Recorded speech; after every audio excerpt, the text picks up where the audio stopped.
And a low of 51. Monday's going to be a hot one. The hottest one of the week tomorrow. And that's going to be a high of 96 degrees. And Monday night, partly cloudy. Might have a few thunderstorms Monday night. And north wind, low of 52. Tuesday, sunny and hot again, 93. Wind out of the west, and then Tuesday night mostly clear, going to get down to about 49. Going to cool off though, starting Wednesday, high of only almost 10 degrees less, high of 86, and then 84 on Thursday, 86 Friday, and then mid to high 80s rest of the week. So looks like a real clear week, a little bit on the warm side maybe, but hey, it's August after all. And I want to just mention that if you're a bluegrass fan, got bluegrass coming your way at 11 o'clock, and got a full hour of it as a matter of fact. And I think you're going to like this CD I'm going to play at 11. And if you don't like the CD, you're going to like the name of the band. The name of the band is the Blind Corn Liquor Pickers out of Nashville, Tennessee. And they're going to give us some good Tennessee bluegrass. So if you're a bluegrass fan, or maybe you want to be, or maybe you just like to listen to a little different music now and then, we'll stay tuned. At 11 o'clock, we'll have that for you. But of course, right now on the phone with us is the author of Boise's Watergate, University Place, and All the Governor's Men. And the author is Deep Throat 2. Yes, you heard me correct. The author is anonymous, and we've had fun talking to him for the first hour or so, talking all about Boise's Watergate, University Place, as he calls it, Boise's Watergate, and everything that's going on. This is still, we're not talking about history either, folks, so this is still going on. We just don't know exactly what's going on because it's being taken, apparently, according to DT2 here, there's going to be a grand jury impaneled by the federal attorney in Oregon, U.S. attorney in Oregon, to investigate this because obviously they didn't want all the folks who were tied into the Boise legal establishment doing the investigating, at least for the federal part of it. Now, they actually had to recuse themselves, everybody in Idaho. Makes sense. Now, one of the things I wanted to do, I've gotten a lot of folks email me about this show who I assume are listening, and I had a lot of people, talking about it and stuff, and one fellow actually had been in contact with some people, and he had a couple of he sent me a couple of letters that are going to be published in various papers, I assume. And one of the things he kind of just sent me the letters and asked me to kind of run some of the thoughts by you. And since we're a little bit limited on the phone system, can't really take call-in questions, I thought I'd do that and just get your impression here, or get your response. And this kind of comes into the present day more than what happened back then. He mentions that, and I guess you would probably agree that the University of Idaho has, by a lot of estimates, been set back financially for about 5 years. And he's kind of getting what actually this is a she that wrote this, Camille Arthur, and what she's kind of getting at is, how then does Tim White, the present president, proclaim that the university has a rosy financial future, which he just recently has done? I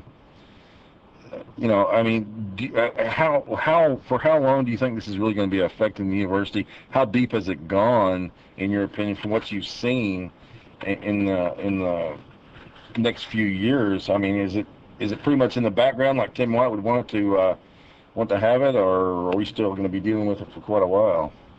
I think Tim White is trying to paint a rosy picture over. There's two issues here. There's financial, which may most of what you're referring to, and then there's the justice. Not only was the $28 million siphoned off, but in 2003, the UIF had to write off $15.6 million for this fiasco. Part of the reconciliation agreement, only $6 million went into the $28 million, so there's the other $12 million that they got in the reconciliation agreement. So there's a lot more money. Now, it's one thing to, I don't think that they should be sweeping it under the carpet. Let me put it that way. Right. If nobody takes care of this, and it looks like the civil settlement, and why it should be secret is beyond me, unless someone's trying to pull something. If students at the U of I were raped, we don't just say, oh, well, let's not be embarrassed and tell everybody, et cetera, because it's going to happen again. Right. If you don't do anything about it. Now, I will say that for example, is Boise's Watergate in the U of I bookstore. I sent copies to the student body president, the editor of the Argonaut, et cetera, and nobody responded. I think that one journalist from a journalism major responded, and he essentially indicated that they're putting it behind them, that he's really busy. Let's all just move on. Pardon? Let's all just move on beyond. Yeah. Well, what do you do the next? What do you do next? And here's a scenario for the students at the U of I. So let's say you don't get involved. As I told them, I told them, I said, if I had gone to the student body at UC Berkeley and said, you guys just got gypped out of 28 million, people walked away. 5 seconds later, there's 35,000 students would have been walking down Telegraph and College Avenue on strike. I mean, something would have happened. They would have screamed and yelled, et cetera. However, in a lot of universities. So I don't understand the complacency of losing that kind of money, of having their people and their alumni from the U of I pulling off these stunts and them not caring. And not only that, doing anything at all. And here's an interesting scenario. Let's say that U.S. Attorney Garton pops up, and I know the statesman has said he wasn't a target, but I think they were talking to Washington. Let's say that Garton pops up with a witness that implicates Kemp Thorne and/or his chief of staff, etc., and indictments come down. Mm-hmm. Whoa! Now, because Kemp Thorne is in Bush's cabinet as Secretary of the Interior, we now have it at a national level. Right. So now we got AP on it, and we got Reuters and people coming down, and they will start asking, hey, how come you guys never squawked about it? How come the entire student body essentially shut up about it, never said a word, never, went on strike, never asked for justice, never did anything? What's going to be your response at this national level if this scenario happens? Now, it might not ever happen, but it would be better to say, yeah, we shut it down for a quarter or a semester, and we want justice, and let's get, we want this solved, etc. We want this to stop. We want it paid back. We want justice done. We want the perps caught, and have nobody listen to you. And then in the long run, when it comes out, because it may well come out with these leading people, you are now justified because you stood up as students or student body presidents or whatever for what was right. Mm-hmm. Better to do that than to keep your mouth shut and go on all along like nothing happened, la-di-da. Well, you know what? Even if you don't care about what's right, even if all you care about is your own pocketbook, well, right. Still. What's one semester with all this going on? And who's to say that they're not going to try it again? Because I can tell you that they're using the fake lease purchasing from Sun Valley to Canyon County this morning to rip down and rebuild the Boise Main Library here and redo it on the same type of agreement, even though I know there was a recent Supreme Court ruling with Dave Frazier and the lawyers Heather Cunningham beating the airport parking thing for this type of similar type of methodology, and they shot it down. But I was just really amazed. Now, maybe I'm wrong. Maybe Boise's Watergate is sitting on the shelves at U of I bookstore, but the manager had a copy, never heard from him. Not only did they have a copy of the book, but they were sent the Prince report, they were sent the civil lawsuit, they were sent color headlines of, let's say, in Idaho Statesman in 2003, influential U of I backers greased the skids for University Place, and shows full-color pictures of Hoover, Newcomb, Rehberger, Kemp Thorne, and Iguren and nobody cares in Moscow? Well, Nobody on what's going on. on the Argonauts, I will say this in the possible explanation of the Argonauts' response. In the way the student media works here with the Argonaut, they are probably just now sort of getting, fully staffed, fully cranked up, and all that kind of thing, for the fall semester, because I think basically in the summer they run with a kind of a skeleton crew, and people Right. are coming and going. It's not like there's any kind of real constancy, and that's just the nature of the publication. So hopefully that will change in the near future, and there'll be more coverage of this. I can't imagine any paper that would be more at least should be more interested Exactly. in this. I don't. BSU carries the book. Did you know that? BSU was carrying the book. Right. I mean, Right. their rival is busy carrying it. They're probably laughing. Exactly. I don't know. So, you asked about Tim White painting a rosy picture. Well, is Tim White controlling the newspaper, the Argonaut? I mean, well, Let's hope not.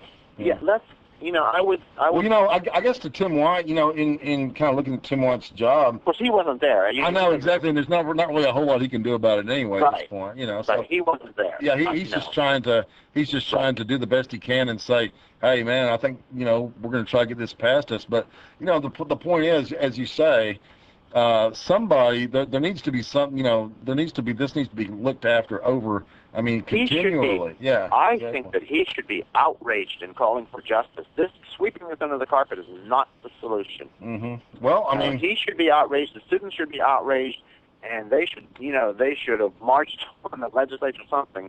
And not because I wrote a book, but because it's outrageous what happened. And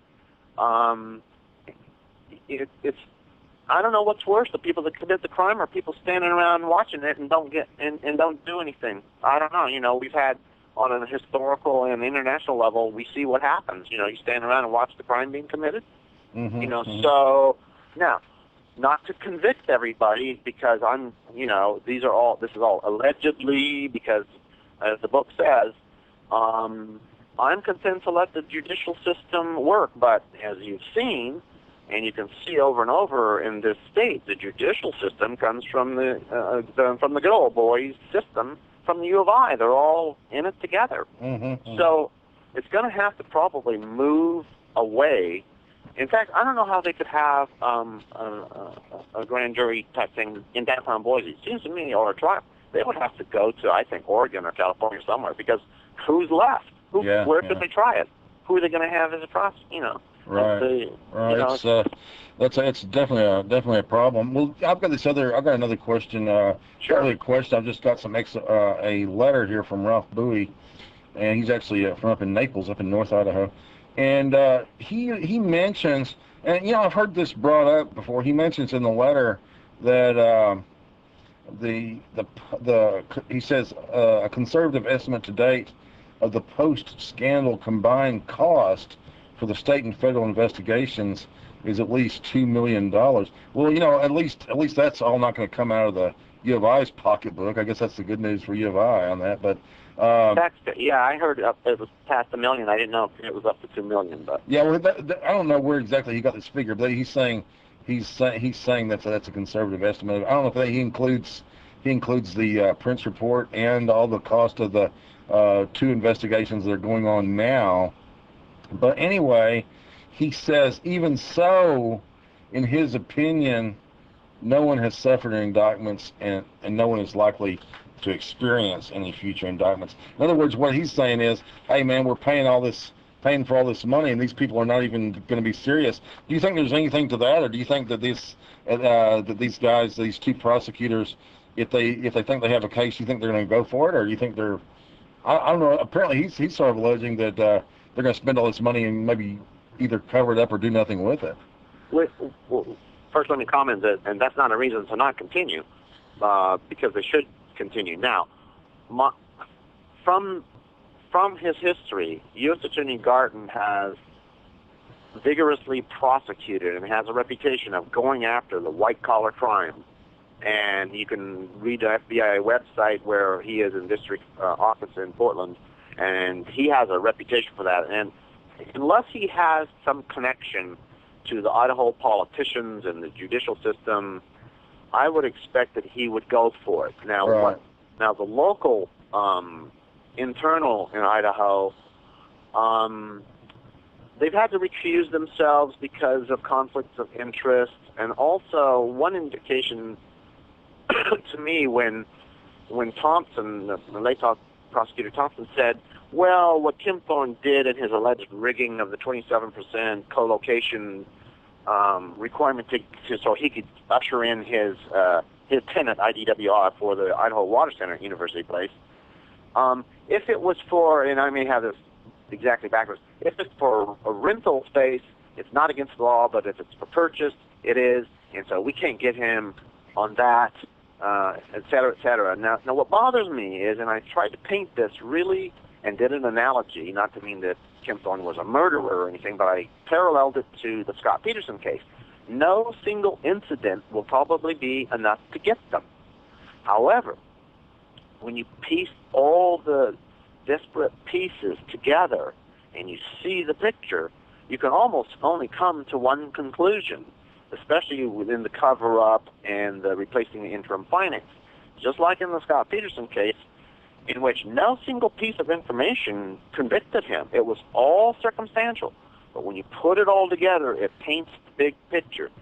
And so, you know, some guy, if you say, oh, well, so-and-so just drove the getaway car through the red light, you know, that's a misdemeanor. What if he was driving the getaway car through the red light away from the bank robbery in which they just shot and killed people and took $28 million? Now it becomes part and parcel of the whole criminal thing. So one has to look at the whole picture. And I'm afraid that if somebody in Idaho doesn't want this to be prosecuted, they will just go to each little piece in the law and say, oh, well, gee, we can't get him for that. That doesn't constitute a crime. Oh, well, we can't get him for that because that doesn't constitute. And if you don't piece it together and look at the big picture, and instead of looking at the yeah, exactly. Instead of looking at the whole mosaic, as it were, well, they're just just looking at each individual tile, and then everything's cool. Yeah, that's possible. I mean, of course, we don't have any idea exactly what's going on here in Idaho, but you know, of course, I would say again, I would think one of the limitations on that part of the investigation is just going to be the pure, I mean, my gosh, we've been talking about this for over an hour now and barely touched the surface. Just the sheer magnitude of this, of all the twists and turns in this, and exactly, you know, as we talked about in the first part of this conversation, I would think that a Latah County prosecutor's office is going to be pretty much overwhelmed by it all. I would think. I mean, hopefully they're narrowing things down and after at this point and concentrating on just a few things. But I would think that would be just as a big an obstacle as anything else. Right, and Garten has said that it's very complicated. And in fact, upon the advice of a lawyer, once Representative Ron Nutt in Sioux City sent me the information, the advice to me was, you have to send this to the U.S. Attorney in Portland because you can't withhold possible evidence of a RICO action, which is perps doing the same deeds across state lines, over and over. So what's starting to emerge here is that, it's maybe bigger than we think. It's amazing that I contacted a news reporter in San Leandro. She had no idea about what was going on here, that there was a case, and they were having, for about 7 to 10 years, the same exact problems with civic partners down there. They're going into big debt. I mean, you might as well read the University Place fiasco and switch the name to San Leandro, and you got the idea, because the same thing's going on. And Sioux City, you got the same thing. Just change the name. So what's really going on here, and what do these guys buy into? And at some point, is Kim Thorne, for example, so ignorant that he doesn't know what his chief staff's doing, and the chief staff doesn't? I mean, they were meeting with Roy Iger all the time. Well, I heard it said... They don't know? I heard it said that some people who didn't really know what to think about the original Watergate investigation, at some point during the investigation, a lot of people's their conclusion was, well, you know what? I really don't know what to think about this, but the bottom line is Richard Milhouse Nixon is either responsible or he's irresponsible. He's negligent. Exactly. So either way, it's not good for the President of the United States, you know? Right.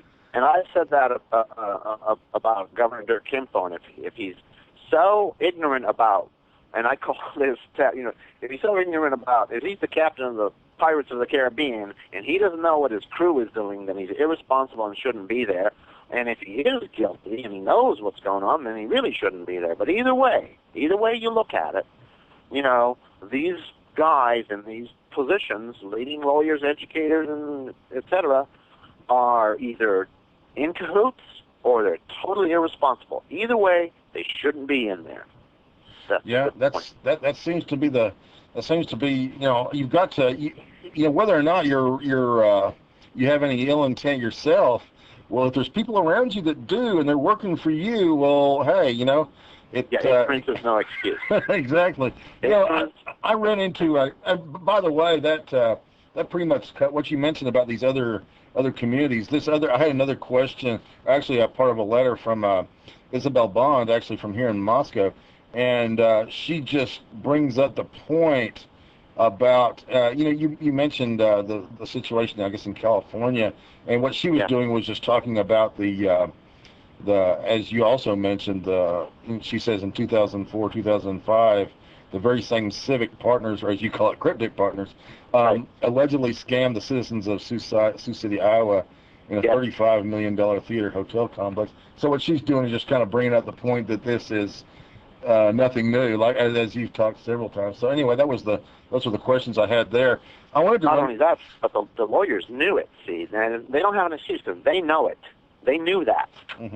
There's lots of information that indicates they knew exactly who these people were, and the CCDC did too, as they gave them exclusive rights. So they just moved from one fiasco to another, right? The county courthouse, right up the University Place. Hey, where else would they have gone? I don't know. Right. I had looked on the web on some of the reaction of some of the people here in Moscow, and I saw one of the most amazing quotes in an article. The dateline given was January 30th of 2006. But I'm thinking it was actually first published before that, and then it was kind of just put on, kind of an archival thing. But then it was a Statesman article entitled "U of I Community Torn in Wake of Report." I saw the most amazing quote here. It's actually from they quote Richard Reardon from the U of I Psychology Department, and he's quoted in this Statesman column as saying, "People are looking for an endpoint, and right now they can't see it. It's like being in a tunnel. We've been in a tunnel for such a long time. We're really not interested in learning how we got in here." Now I'm thinking, well, don't you want to kind of make sure this doesn't happen to you again? I don't understand that kind of a mentality. And then right after that, the student body president, I guess at the time, Isaac, at U of I, Isaac Miram, he says, I think $600,000 is a lot to spend on a report that everyone knew what we were going to come out of it. Well, I mean, $600,000 obviously is a lot of money. He's talking about the Prince report, of course, but it's a lot more than that now. Yeah, okay. But the thing is, how did we all know what was going to come out of it? I don't understand how he knew that. That's, that's pretty astounding. But it's so. I guess what I'm getting at by quoting those is, that's a kind of I don't know how widespread that is here in the U of I area, U of I alumni and faculty, that hey, we're just bummed out by this and we just want it to all go away. I mean, that seems to be kind of an unhealthy attitude to me. Let me indicate that on another radio talk show I connected to a sub of Clear Channel. I had done a bunch of discussions. Not that I always agreed with the host on other things, but they were polite enough to have me come on and discuss the University Place. They received a request from the good old boys through a law firm in Idaho Falls, a big law firm, and they wanted the last radio tapes of the talk show tapes that Deep Throat 2 had discussed the last week. And the producer, I believe it's in Boise, indicated they reviewed the tapes and said, well, we can find nothing culpable by him or by us. It's all true, or they said alleged, or et cetera. So they refused to give this law group, a bunch of lawyers, the tapes for Clear Channel's that one session. In 1 week, all the advertisers quit, and the radio show was taken off the air. Whoa. Now, I'm trying to tell you that they are very, very concerned. The people who are, in trouble are very concerned about this. That's how concerned they are, that they would shut down a Clear Channel talk show and various other individuals on the outside periphery of this mess have sent emails to Deep Throat 2 trying to find out who Deep Throat 2 is. Well, I guess I would issue a disclaimer right now and just say to people who listen to my show regularly, hey guys, if I'm not on the air, if I'm not on the air next week and you hear instead you hear industrial music or something, well, maybe only bluegrass this week. Maybe now you know why. now, it's all of this, as I say over and over in the book and in the preface of the disclaimer, this is allegedly, if all this is true, and what we want is justice. Let's let the truth come out. But people covering it up, people threatening, people shutting down other people, et cetera, is like once again, I would say, I think the U of I students and the student body and even Tim White and the people don't realize the power that they have to see that justice is done. And it's important that justice is done so this doesn't happen again, that the people don't go on. I mean, some of these people go on to higher positions. In fact, the reason Kim Thorne is Secretary of Interior is because Gail Norton's leaving because Abramoff was in there doing his Indian Affairs things, and the Assistant Deputy, Stephen Griles, is about to get indicted, and 3 others were. And Ohio, I believe, Senator or Representative Bob Ney is now going to be indicted. So we see people moving in. I mean, how ironic that someone who participated, and I'm not saying he's guilty, but participated with the Chief of Staff and all the others in a Watergate here, moves to Washington exactly to take over where there was a huge scandal and problem that's was big. And not only that, but I will indicate that the committee in the Energy Department that interrogated or quizzed Kim Thorne, they received a copy of the book. They received color headline photos of some statesmen of the show, influential ULI backers, etc., Grease the Skids with Kim Thorne and everybody on there. The lawsuit that was, settled and other information, and they received it and signed for it. Feinstein, Mary Landrieu, Harry Reid. And did anybody on that committee ask Kim Thorne anything whatsoever to do with his possible participation in what was seen as in what is an ongoing federal criminal investigation? No, nobody did. So, we have a problem exactly. that nobody cares at that level because they were busy making deals with him at that committee. If you saw the committee meeting and stuff, they're busy making deals in Louisiana, and she put a hold on it temporarily, then she took it off. Mary Landrieu, Alaska's trying to make a deal, et cetera, et cetera. So, do people just move on to even bigger and better things or something? I mean, why isn't anybody interested? Only the senator from Oregon, Wyden, asked a question to him about what would he do, and he just sidestepped it and didn't answer the question to Kim Thorne about the Jack Abramoff stuff. So here we have, like I say, we have a problem. If you don't do anything about it, then nothing ever happens. Nothing is resolved, and these things just perpetuate. if you don't solve it, once again, I think that the University of Idaho people should be really interested. Yeah, and I think a lot not sweeping it under the carpet. I think a lot of people are, and I think a lot of it is, these people. After all, these people, they have their careers on the line, and they want to kind of lay low, but they want to see something done anyway. Let me play a couple of quick things I've neglected to do. One of them is this station ID. Okay. KUOI FM Moscow. Another one is this disclaimer yet again. Oh, it takes a second to kind of get cranked.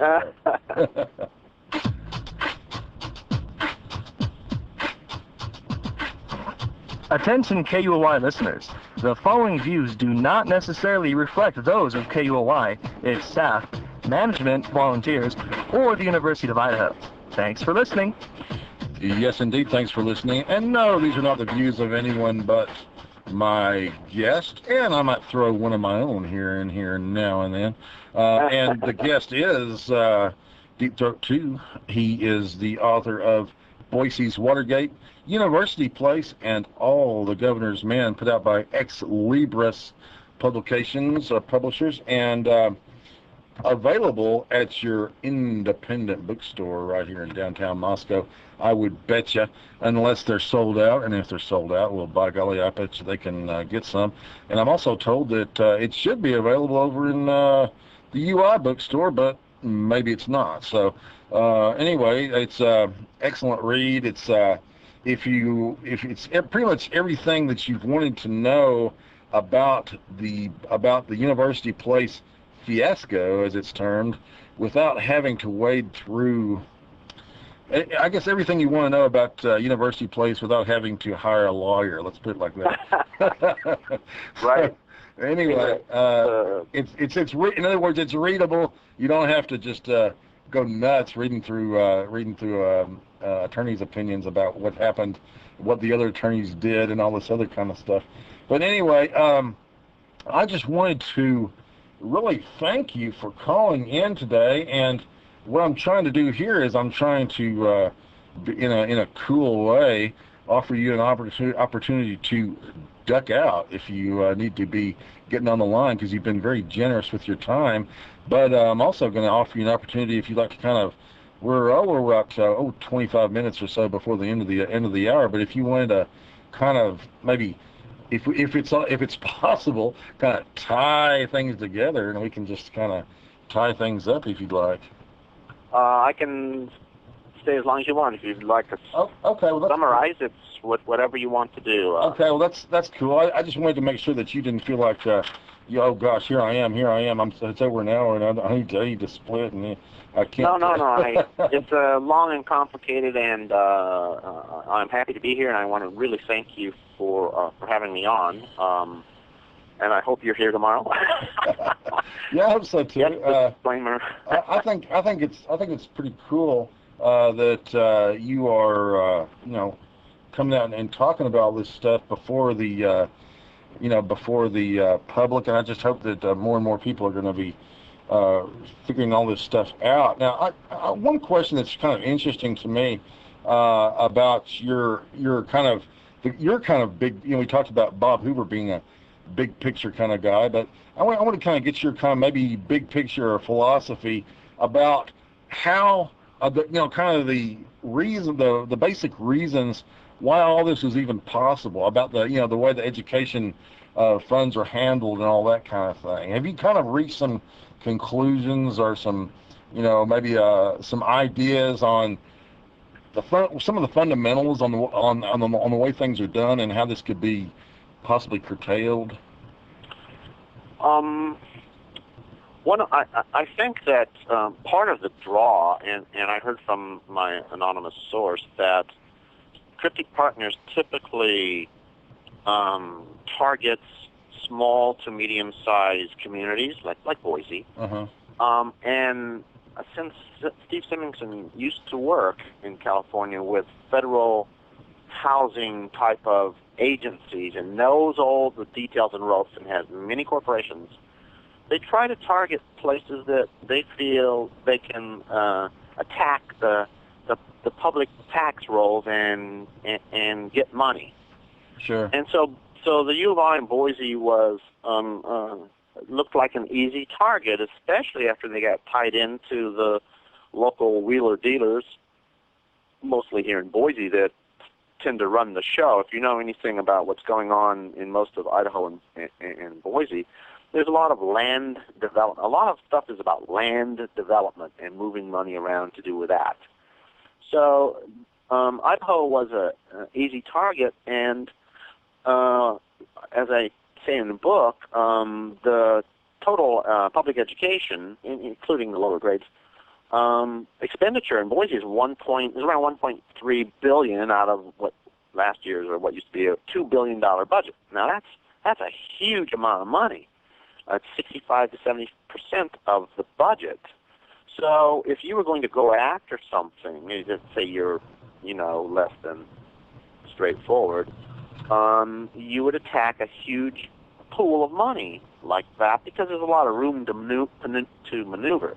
Therefore, it really needs some oversight. And while and I think the legislators have to take some blame for not questioning what was going on by all these people. Newcomb helped, and he even confesses in the Prince Report and some other memos of helping Kim Thorne and Hoover and the people ran it through and get things through and done. And so there seems to be this, as long as we keep electing people with these special agendas who want to just do their own thing and go around the law, and especially if they're in the judicial system, they can easily get around the law because they just play kangaroo court every time you protest, then we have a problem. So I think one of the solutions, I hate to go, total libertarian and say, switch it to private education and you have no problem.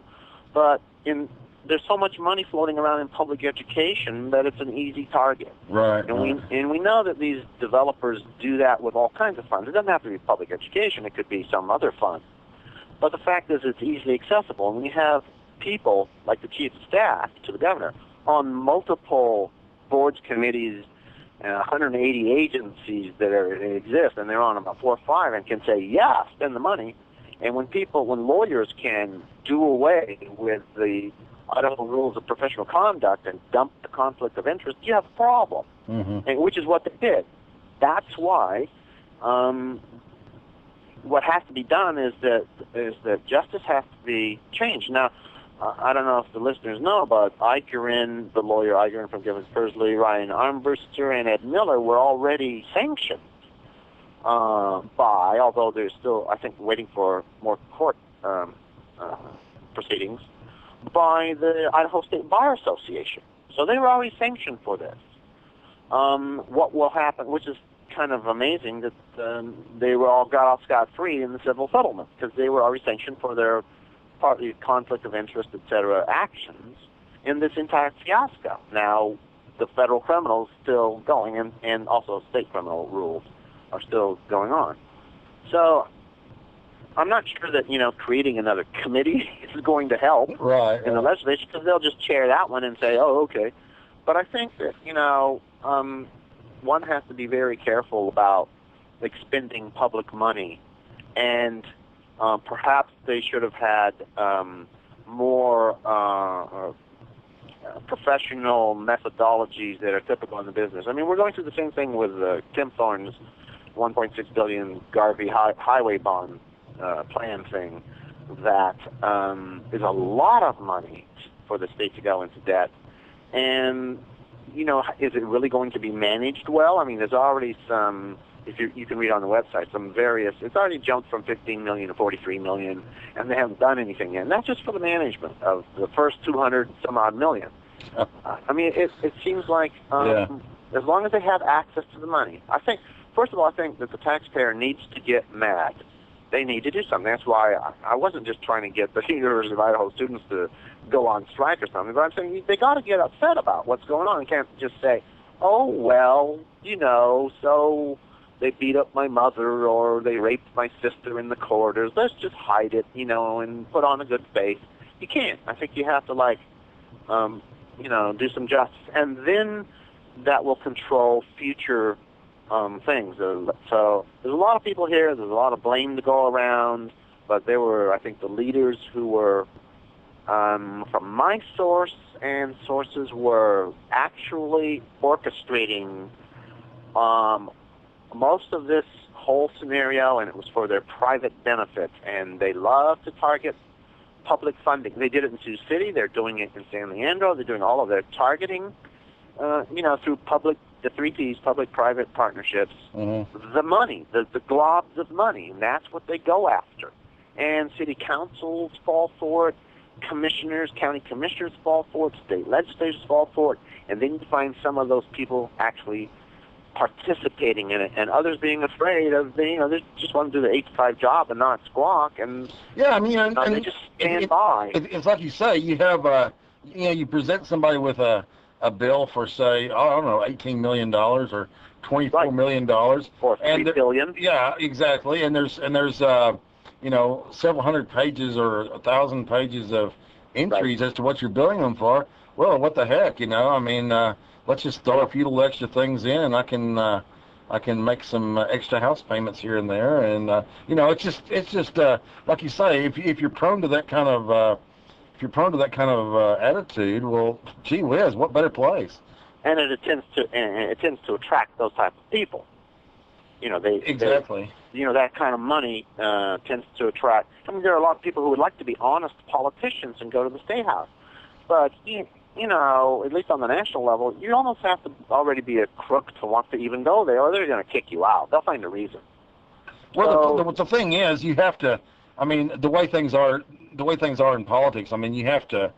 There's no way to even be in the game unless you don't owe a lot of favors to a lot of people that you're going to have to follow through on, or they're going to kick you out. I mean, that's just the way it goes with the campaign funds.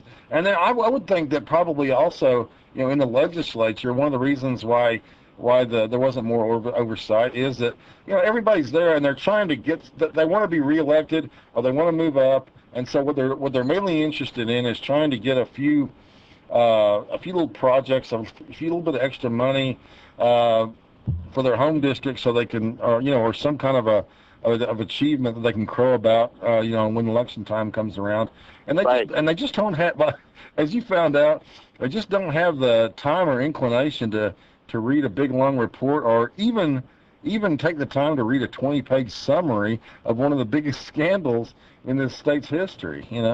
Yes, this could turn into one of the biggest scandals in Idaho's history, or it could just all go away. It would be a shame if it just all went away. Not that we're trying to be vindictive, but that we don't want it to happen again. I would like to see the money paid back, actually. Mm-hmm. I would like to see the people who took the money, both the lawyers and Cryptic, give the money back. Mm-hmm. And if they're self-dealing and they were breaking the law, they should serve their time. They can, bake cookies, as in the chocolate chip recipe cookie I provide in Chapter 1, which is a bonus. Ghirardelli chocolate. And they should serve time. They should serve their time, and then, okay, we got the money back. It's not going to happen again, or we'll show the same thing will happen to those guys. But to do nothing is not the solution. To hide, to sweep it under the carpet, to pretend it was just mismanagement is baloney. There was a lot of people doing a lot of. You can't get this far doing this thing, especially when you were told you're not going to be reimbursed $21 million. You go out and you borrow another $6 million. I mean, it starts bordering on just plain old common sense after a while. Mm-hmm. Well, this is, this book, as I've said several times, it's I'll just say it once again in case people are tuning in. It's it's a lot of work that you put into it, a couple of years of work, and it really helps. It's really a service because it really helps people, the average person, be able to at least understand the issues that are going on. And I'll just read one thing out of it that kind of makes the case for readability and a little bit of humor thrown in. And you kind of paraphrase in beginning of chapter 4, you kind of paraphrase one of the lines from Jaws 2, I believe it was, or Jaws 1, where he says, Boise's Watergate wasn't a boating accident either. It was a shark frenzy for public education tax money. And guess what, taxpayers? You're the bait. And that's the bottom line right there. And I would hate to tell you this, but anonymous source indicated that's exactly what the perps had sat around joking about when he knows. They joked around about, boy, do we have these suckers in Boise. It is just, it's, as indicated, they hit the jackpot. I mean, they just, they just hit the jackpot when they came to Boise. Right. Well, they were right place, right time. They think it's funny. What started getting me is when I was, reading information coming into me is, I started getting a little angry about how they thought it was pretty funny that they suckered people in Boise on this thing. And, and I'm not saying that they did it all by themselves. They had a lot of help from the Boise lawyers who were involved in this. But they were just playing us for suckers, and that's, that shouldn't happen. No, you'd think not. Especially it shouldn't happen when you're paying, when the state is paying the amount of money they were paying on legal bills, and they're entering into a contract like we talked about before. I mean, entering into a huge construction project for a major state university, and they don't even have a written contract. I mean, that's all you need to know right there, is to know this whole thing is just so outlandish that it's... you hit the nail on the head. And when the first day it was released, the French Report, I ran down and got a CD, a copy of it. First thing I noticed, having had many years of experience in contracts in this area, no contracts. Boom. In my past experience, it has found embezzlers, found people who purposely are mixing budgetary money of different disciplines so they could hide overruns, whether it's for a government client or not. That's the tip-off when there's no contract. Now, so here's the big question. You got lawyers getting $1.6 million.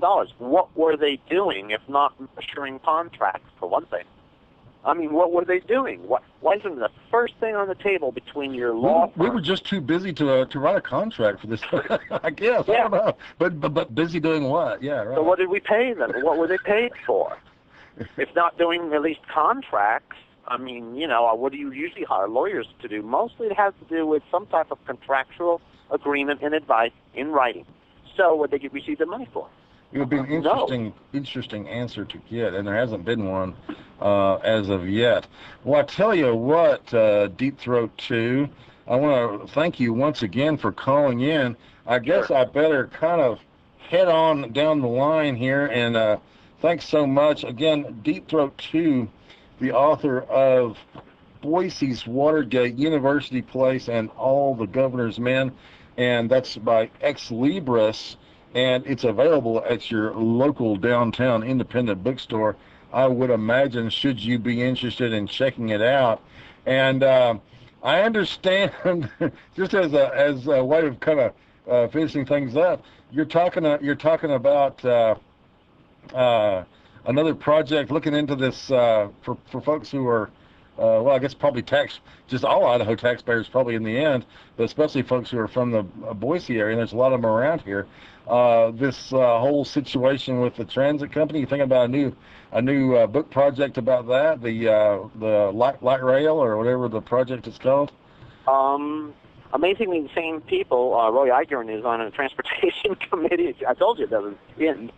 As a law firm, as a lobbyist, to push for the same type of thing with mass. After all this? With mass transit, yeah. So, well, he hasn't been indicted or convicted or anything. So, and until if that doesn't happen, then then the courts will have said that he's not guilty. But what I'm saying is the same type of deal is going on down the line. Now, whether I would do a book in that, or it may be that another part 2 to Boise's Watergate is if people ever get indicted and it goes to court, then we might want to see what happens.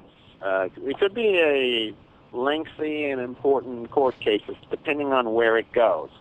If it goes up into the Department of the Interior, that will be national. If it goes just, local, who knows? So.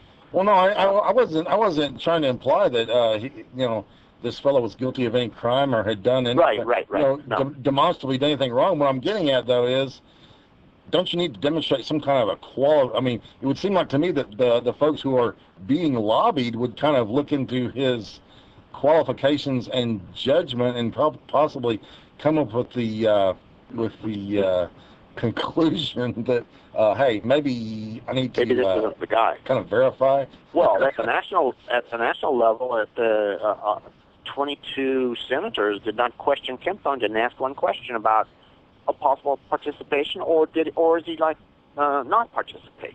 I mean, he has participated. The question is, is there any wrongdoing? But they never asked there, so I'm not surprised that the local legislature here isn't asking the local guys who did all this stuff and participated.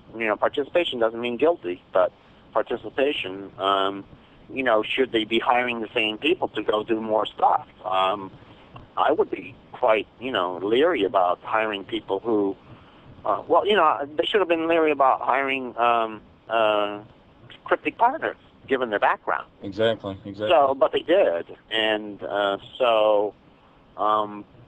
who knows where that will lead to? Because once again, if you connect the dots, you can't really separate the courthouse scam, $100 million there, with the $136 to $150 million University Place thing, which gets it to $250 million. I mean, so pretty soon, you come up with you talk about $100 million there, and like Everett Dirksen once said, $100 million there and $100 million here. Well, pretty soon we're talking about some real money, aren't we? Exactly. For Idaho, Idaho only has 1.3 million people. Exactly. And for mass transit, I had taken a trip to Europe, and here's a comparison for people. Germany is the same size as Idaho geographically. They have about over 85 million people, and they have mass transit, bullet trains, etc. But Treasure Valley here has 450,000. Now, all studies show that the only way that mass transit, light rail transit, pays off, or even heavy rail transit, is you got to be picking up from a densely populated area and dropping off at a highly densely populated area. Otherwise, it doesn't pay. You just go into debt for nothing. People don't use it, et cetera, et cetera. So London is okay. New York's okay. Munich, et cetera, but Boise, Idaho, you're going to have a bullet train express from, Boise to Meridian, and 20 people ride it or something, and you went into debt. But what's really behind all this is, think of all the right-of-way and land purchases that have to be bought up in order to exercise a light rail transit. Now, there was somebody who was just removed it was a real estate developer, as the chairman of the Idaho Transportation Board. Well, he's a real estate agent. I mean, he's broker, developer. So, I mean, you start getting the picture about what's going on around here. Yeah. Same thing with University Place. They controlled the property that was sold and built upon. So, you start seeing the picture of what's going on behind the scenes. Exactly. And once again, your book does a great job of that. Again, I want to thank you for your time. You've been very generous with it. Thank you very much, Tim. And also, as things progress, if you will stay in touch, and if you'd like to just come back on the air with me sometime, we'll be glad to do that. If you work on your new book, or if new developments with this thing, and you want to give your perspective on that for a while, we'd be glad to have you once again. So thanks a lot. Thanks a lot, Tim. I'd be glad to come back anytime. So okay, good deal. Good deal. Thanks a lot. Okay. Okay, thank you, Tim. Have a good one. See ya. You too. Bye. There you go. Boise's Watergate. We've got Deep Throat 2 going on his merry way. Down in southern Idaho somewhere, I assume. And again, the book is Boise's Watergate, University Place, and All the Governor's Men. And the author is, well, by golly, you just heard him, Deep Throat 2.